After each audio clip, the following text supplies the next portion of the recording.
Welcome to పురాలుక్. Tollywood లో మరో విషాదం చోటు చేసుకుంది. ప్రముఖ సీనియర్ హాస్య సహాయ నటి పావలా శ్యామల కన్నుమూశారు. గత కొంతకాలంగా తీవ్ర అనారోగ్యం, వృద్ధాప్య సమస్యలతో బాధపడుతున్న ఆమె హైదరాబాద్ లోని ఉస్మానియా ఆసుపత్రిలో చికిత్స పొందుతూ తీవ్ర గుండెపోటుతో తుది శ్వాస విడిచారు. ఈ విషయాన్ని ఉస్మానియా వైద్యులు అధికారికంగా వెల్లడించారు. 1951లో గుంటూరు జిల్లా అమరావతిలో జన్మించిన నేతి శ్యామల చిన్న వయస్సులోనే తల్లిని కోల్పోయి 10వ తరగతి వరకు మాత్రమే చదువుకున్నారు. నాటక రంగం ద్వారా నటనలోకి అడుగుపెట్టిన ఆమె 1985లో వచ్చిన బాబాయ్ అబ్బాయి చిత్రంతో వెండితెరకు పరిచయమయ్యారు. స్వర్ణకమలం, ఖడ్గం చిత్రాల్లో తన నటనతో మంచి గుర్తింపు తెచ్చుకున్నారు.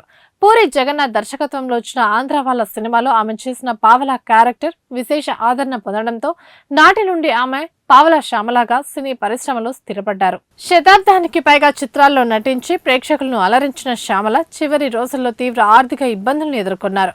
గతంలో పవన్ కళ్యాణ్, సాయిధరమ్ తేజ్, దిల్ రాజు వంటి సినీ ప్రముఖులు ఆమెకు ఆర్థికంగా సాయం అందించారు.